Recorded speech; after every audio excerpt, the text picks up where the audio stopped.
Emmanuel Kids.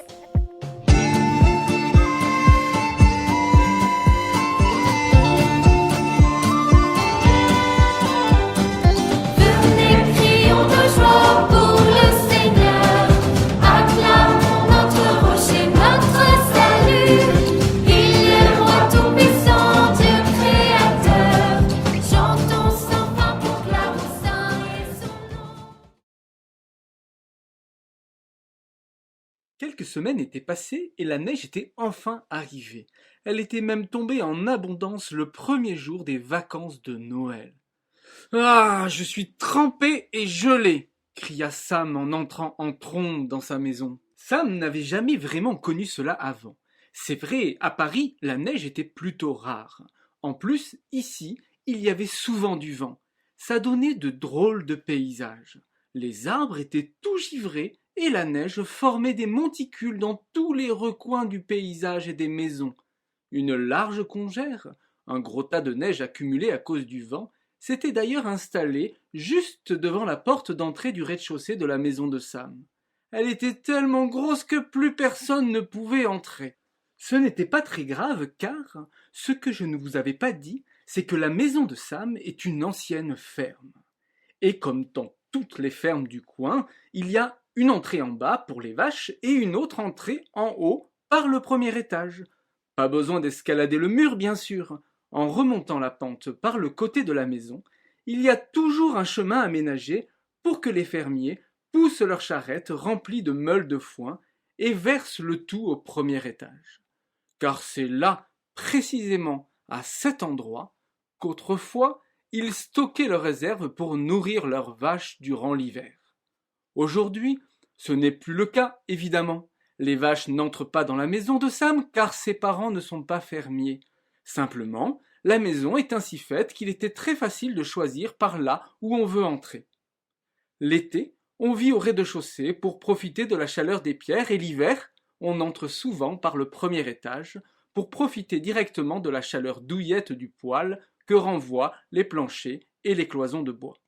« Viens vite auprès du feu, lui dit gentiment sa maman, je vais te préparer un chocolat chaud. » La combinaison de ski retirée et mise à sécher, Sam s'installa dans une chaise longue, bien moelleuse pour attendre tranquillement.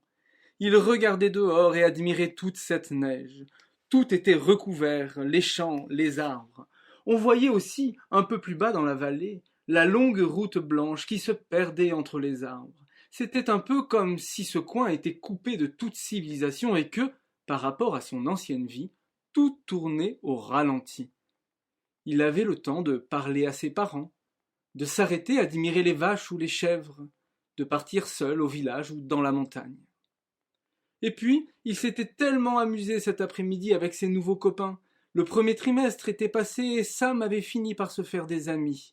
Surtout Mathieu et Kevin. Il les aimait bien. Même avec Ross et Philippe, les choses s'étaient plus ou moins arrangées. Une fois, à l'école, ils avaient voulu l'embêter comme ils le faisaient souvent. Et c'est Mathieu qui s'était interposé. D'habitude, Mathieu est très calme, et personne ne l'embête, bien sûr. Quand on le voit, il est presque aussi grand que les maîtresses. Mais là, il était très énervé. Il s'était interposé entre Sam et eux, et il était devenu tout rouge en montrant son poing. Il leur avait crié « Si vous continuez, je vous rentre dedans, comme on m'a appris au rugby. Et si vous l'embêtez encore, je recommencerai. » Ross et Philippe n'avaient pas trop voulu le montrer, mais ils avaient eu très peur. Après cet événement, ils n'avaient plus vraiment embêté Sam. Mathieu était aussi devenu le bon copain de Sam. Avec Kevin, c'était différent. Il était, plutôt intello. Mathieu et Kevin se connaissaient bien car ils habitaient dans le village depuis longtemps. Et Kevin aidait souvent Mathieu, qui n'était pas très à l'aise à l'école. Ainsi, Sam, qui était maintenant l'ami de Mathieu, se retrouva aussi l'ami de Kevin. L'ami d'un ami est un ami. Logique. Tiens, Sam, voilà ton chocolat. Merci, maman. Alors, tu t'es bien amusé avec tes copains? Je vois que vous avez joué à la luge une bonne partie de l'après-midi. Oui, Mathieu et Kevin sont sympas. On a fait des concours de descente. On en a fait plein, même qu'à la fin on se poussait pour se faire tomber, c'était trop marrant. Je suis contente de voir que tu commences à te plaire ici, lui dit tendrement sa mère. On a aussi aidé René, le charpentier. Sa voiture a un problème de frein, alors on l'a mise au fond du petit parking devant chez lui, en attendant que le garagiste vienne la réparer. C'est très gentil, lui dit sa maman. Il a dû être bien content. Il a même laissé les clés dans la boîte à gants, car le garagiste a dit qu'il passerait demain ou après-demain. Et René dit qu'on ne sait jamais à quelle heure il peut venir. Oui, il ne risque pas grand-chose ici, personne ne lui volera sa voiture, sourit sa maman. Le feu crépitait, et Sam avait approché son visage de la chaleur bien agréable qui se dégageait. Il sirotait son lait au chocolat et, entre deux gorgées, admirait à travers la fenêtre le paysage blanc et givré dehors. Il profitait de ce moment tout simple, rempli d'une joie profonde. Maman? Oui? Tu sais, c'est pratique cette maison. Ah bon? Demanda sa maman, qui ne voyait pas bien où Sam voulait en venir. Ben oui, comme il y a des pentes autour de la maison et qu'on n'a pas le droit de faire de la luge dans le village, on peut venir ici. Et c'est même le meilleur coin. La maman de Sam regarda son fils. Il avait les yeux qui brillaient. De joie certainement, mais sûrement aussi de fatigue. L'après-midi avait été bien rempli. Allez, mon chéri, il faut que je te laisse, lui dit soudain sa maman. Il y a un vieux monsieur du village qui est malade. Je descends pour le voir. Nous allons prier pour lui. N'oublie pas de bien ranger ton goûter et de faire tes devoirs.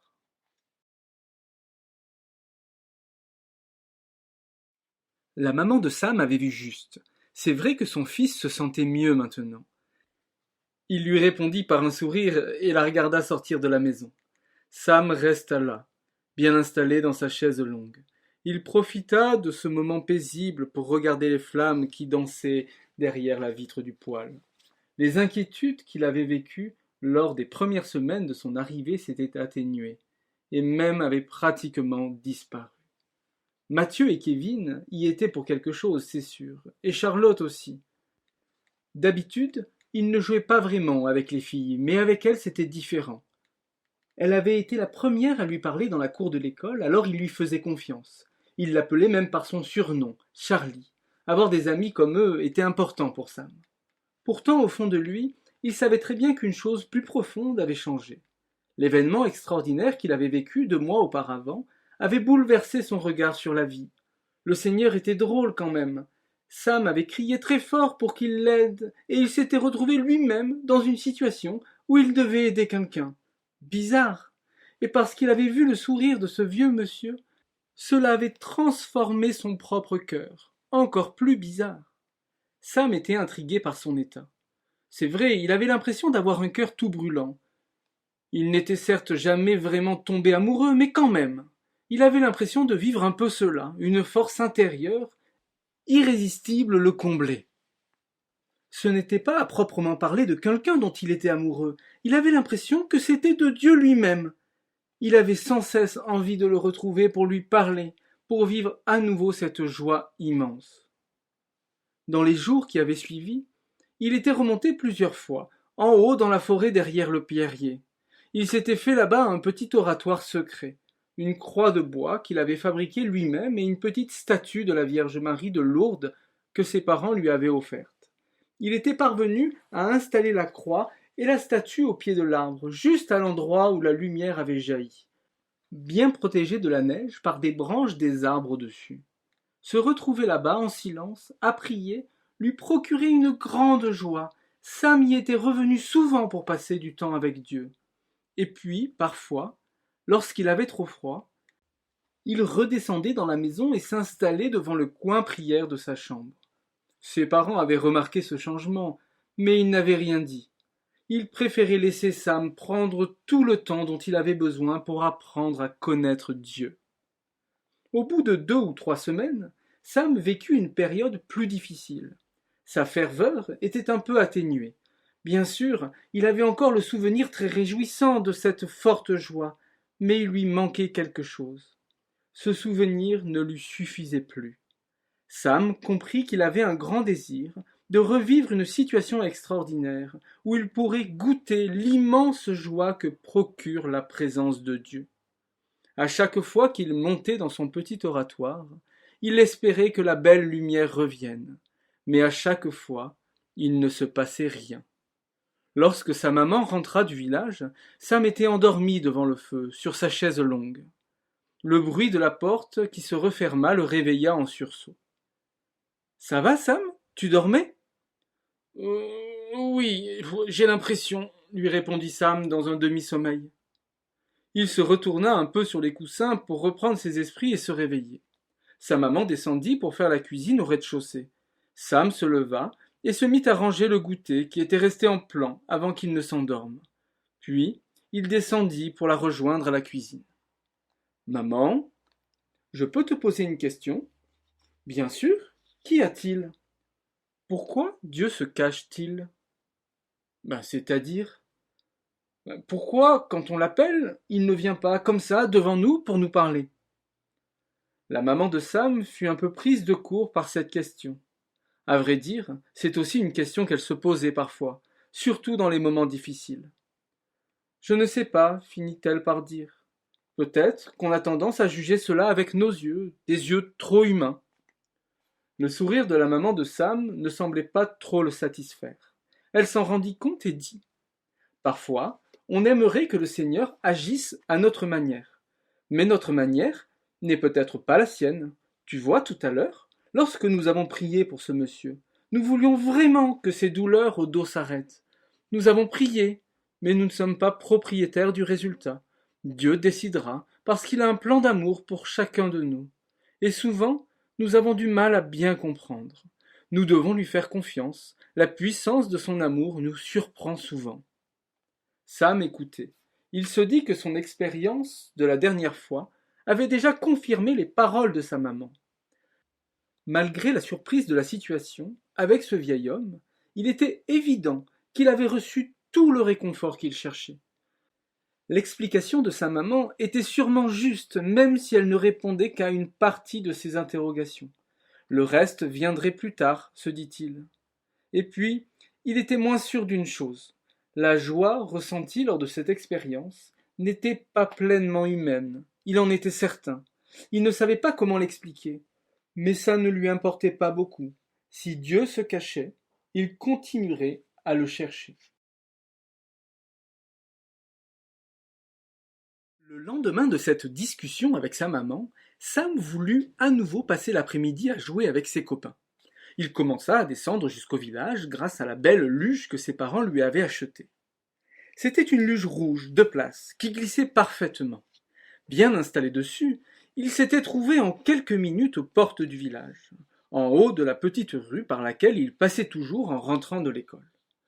En arrivant, Sam avait très envie de continuer ses glissades dans la rue qui traversait le village. Mais il hésita. Le chasse-neige était passé et, comme d'habitude, avait laissé une couche de neige bien tassée et lisse sur laquelle les luges glissaient très bien. Mais c'était dangereux. Des voitures, avec leurs pneus spécialement adaptés à la neige, passaient par là. Ce n'était pourtant pas la seule raison qui faisait hésiter Sam. Il y avait la vieille dame, celle qui habitait la 3e ou 4e maison. Il ne connaissait pas son nom, ni très bien son visage. Elle était très souvent là, cachée derrière ses rideaux verts, à surveiller discrètement la rue. Une fois, après les avoir surpris à faire de la luge juste devant sa maison, elle avait crié très fort à travers la fenêtre. Elle ne leur avait pas vraiment fait peur, mais cette présence était assez dissuasive pour continuer à jouer par là. Alors, en arrivant à l'entrée de la rue, Sam se leva pour poursuivre son chemin à pied. Il y a parfois des pensées qui peuvent vous traverser l'esprit, comme ça, sans qu'on s'y attende.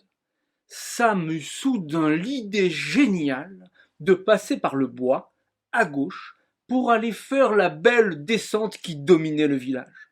Après tout, il avait le temps avant de rejoindre ses copains. Il prit dans sa main la petite poignée tire-luge et avec courage sortit du chemin. Après avoir escaladé une grosse congère, Sam slaloma à travers les arbres. Il avait marché quelques minutes quand il arriva presque à la lisière de la forêt.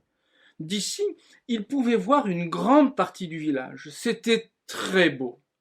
La nuit dernière, il avait beaucoup neigé, tous les toits étaient parfaitement blancs. On voyait aussi les cheminées qui crachaient des fumées tantôt blanches, tantôt grises foncées. Sam promenait ses yeux de maison en maison, quand son regard s'arrêta sur un détail étrange. La voiture de René, le charpentier, n'était pas garée à l'endroit où il l'avait mise la veille. Elle était arrêtée à l'entrée du petit parking devant son atelier. Sam se dit que c'était le garagiste qui devait être en train de la réparer. En y regardant mieux, Sam vit à travers le pare-brise Ross et Philippe qui semblaient jouer. En fait, ils étaient assis sur les sièges avant, moteur allumé, en train d'essayer de conduire la voiture. Sam pensa immédiatement aux freins qui ne fonctionnaient pas. Il comprit que la situation allait mal finir. Il voulut d'abord courir vers eux pour leur dire d'arrêter tout de suite. Mais Sam se ravisa. Après tout, il allait avoir des problèmes et c'était bien fait pour eux. Il n'en manquait pas une pour le martyriser. Et puis, Sam se persuada que de toute façon, s'il disait quelque chose, ce serait une nouvelle occasion pour lui jouer un mauvais tour. Il se moquerait et peut-être qu'il le poursuivrait. Pour une fois, c'est lui qui avait l'avantage. Il resta assis sur place, caché derrière un arbre, regardant s'enliser Ross et Philippe dans leurs bêtises. Il tentait laborieusement d'avancer quand le véhicule se mit à descendre la pente par l'arrière. Lentement au début, puis plus vite. Les deux enfants au volant furent incapables de maîtriser la situation. Une cinquantaine de mètres plus loin, la voiture percuta le mur d'une maison qui faisait l'angle de la rue. Sam n'avait pas prévu une telle catastrophe. Le choc contre le mur eut l'effet pour lui d'une prise de conscience de la réalité. Il avait été en situation de force et en avait profité. De la haie d'arbres, il observait la scène, tétanisé par la peur et la honte. Les gens du village ne tardèrent pas à sortir de leur maison et attrapèrent les deux garnements, qui ne semblaient pas blessés. Ils avaient plutôt tenté de s'enfuir entre les maisons. Sam ne voulut pas en voir plus. Il avait trop peur, alors il partit en sens inverse, à travers le bois, pour remonter dans la montagne. Il courut le plus vite qu'il put, jusqu'à faire brûler ses poumons. Il ne voulait surtout pas qu'on puisse imaginer qu'il les avait vus.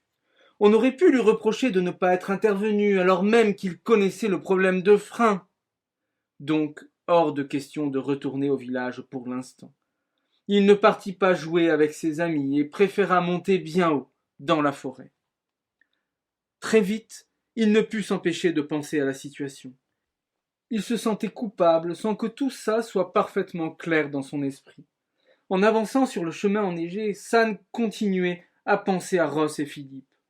De loin, il avait cru distinguer une grande frayeur sur leur visage lorsque la voiture avait été entraînée dans la pente. Sam eut un petit frisson. Il était bien mal à l'aise de cette situation et décida de rejoindre son petit refuge au-dessus du pierrier pour se calmer. Ses pieds s'enfonçaient profondément dans la neige et la montée était difficile. Sam faillit renoncer et s'arrêta pour se reposer. Ses mains tremblaient légèrement, plus d'inquiétude que de froid.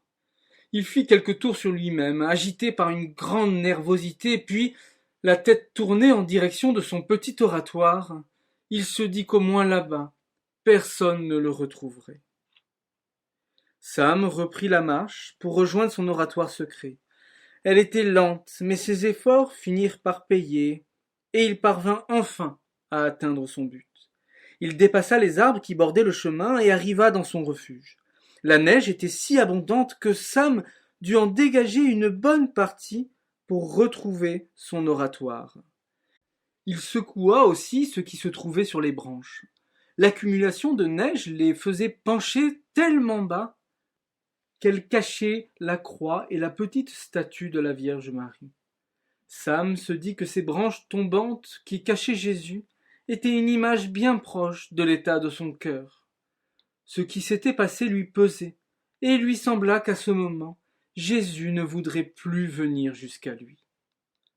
Tout à l'heure, il avait pensé surtout à l'ampleur de la bêtise, la voiture abîmée et le mur aussi. Cela aurait de lourdes conséquences. Mais maintenant, devant son oratoire, son cœur se serrait en pensant à Ross et Philippe. Une grande angoisse montait en s'imaginant qu'il aurait pu se trouver à leur place. C'est vrai qu'il n'était pas le dernier à faire des bêtises, mais quand même, et tout le village serait au courant. Avec toutes ces pensées qui se mélangeaient, Sam eut honte et chuchota. Si j'étais intervenu, tout cela ne serait sûrement pas arrivé. En plus, je savais que les freins ne fonctionnaient pas. Et puis Sam se mit à pleurer. Il était si malheureux du sort qui allait être réservé à Ross et Philippe. C'est sûr qu'il ne les aimait pas trop, mais quand même, Sam ne souhaitait à personne une telle mésaventure. Pourquoi me suis-je retrouvé là-bas? Pourquoi a-t-il fallu que j'aille faire de la luge au-dessus du village, plutôt que d'aller rejoindre mes copains directement? Ces questions s'entrechoquaient dans sa tête, sans qu'il n'osât y répondre. Sam se prit le visage dans les mains. Malgré ce foisonnement de questions, une réalité plus profonde se cachait. Être allé jouer là-bas n'était pas le problème. Au fond de son cœur, ce qu'il regrettait, c'était de ne pas avoir couru vers la voiture pour les prévenir que les freins ne fonctionnaient plus. Bien sûr, cela aurait demandé de passer au-delà de leur dispute, au-delà de la crainte d'être moqué. Il donnait l'impression d'être si sûr d'eux. Mais le drame aurait pu être évité. Sam s'en voulait. Il avait eu peur d'être humilié. En regardant la croix de bois, Sam pensa à l'humiliation du Christ. C'est vrai, Jésus n'avait fait que du bien en venant sur terre. Il aurait pu rester dans son coin lui aussi. Mais il était allé au devant des hommes, pour leur montrer quel était le chemin à suivre. Dans une crise de larmes, Sam demanda pardon de tout son corps, de toute son âme. « Pardon, j'aurais pu éviter cela, » disait Sam. Ses larmes continuaient à couler lorsqu'il sentit sous ses mains une chaleur. Surpris, il ouvrit les yeux. La neige avait fondu au pied de l'arbre et la lumière se manifestait à nouveau, comme la dernière fois. Sam sécha ses larmes et s'approcha. Il ne vit pas de passage, juste de la lumière qui lui réchauffait le visage. « Seigneur, pardonne-moi. Plutôt que d'avoir volontairement laissé faire, j'aurais pu aider Ross et Philippe. Maintenant, la catastrophe va leur causer beaucoup de problèmes. » Sam ferma les yeux. Dans son esprit, une image du Christ sur la croix prit forme peu à peu. Sa blessure sur le côté était très visible. Surtout, Sam vit une lumière resplendissante à l'endroit de son cœur. Et il souriait, montrant une grande bonté, une grande miséricorde. Sam se prosterna en versant encore quelques larmes, puis il sentit des mains douces et chaudes le prendre et le relever. Cette intuition de Dieu lui remplit tout le corps d'une grande chaleur et tout le cœur d'une immense joie. Sam ouvrit les yeux brusquement. Il se trouvait encore dans son oratoire au milieu de la forêt. Sa petite statue et sa croix de bois étaient posées au pied de l'arbre, comme tout à l'heure. Ses yeux, restés fermés plusieurs minutes, devaient se réhabituer à la luminosité. Il était à genoux et ne bougeait pas. Seul le vent froid brisait le silence par son léger souffle dans les arbres. Sam tourna la tête à gauche, puis à droite. Rien n'avait changé et pourtant tout semblait différent. Les lourdeurs qui pesaient dans son cœur s'étaient dissipées. L'image du visage de Jésus, qui le regardait avec bonté, était encore bien présente dans son esprit. Il s'était senti accueilli, et cela l'avait beaucoup rassuré. Il se demanda s'il n'avait pas rêvé. Alors, pour confirmer une réponse qu'il avait déjà, il s'approcha du pied de l'arbre et vit les traces de neige fondue. Pour être vraiment sûr, il posa même ses mains à l'endroit précis où il avait senti la grande chaleur. plus rien. Incroyable, se dit-il. Les minutes passèrent et Sam commença à avoir un peu froid. Il se dit qu'il était temps de rentrer. Lorsqu'il se leva, l'image de Ross et Philippe revint à son esprit. Contrairement à tout à l'heure, le sentiment de honte qui l'accablait avait disparu. Il avait bien sûr toujours conscience qu'il avait mal agi, mais la paix reçue l'avait aidé à accepter cette situation difficile, à s'accepter lui-même avec ses faiblesses. Peut-être qu'une occasion se présenterait pour qu'il puisse aider à réparer le mal causé. Après ce beau temps passé devant son oratoire, Sam, le cœur léger, reprit sa luge et descendit jusqu'à la maison. Le trajet était assez simple, il fallait glisser sur le chemin jusqu'en haut du grand champ qui surplombait la maison, passer par-dessous la clôture et finir les glissades jusqu'en bas.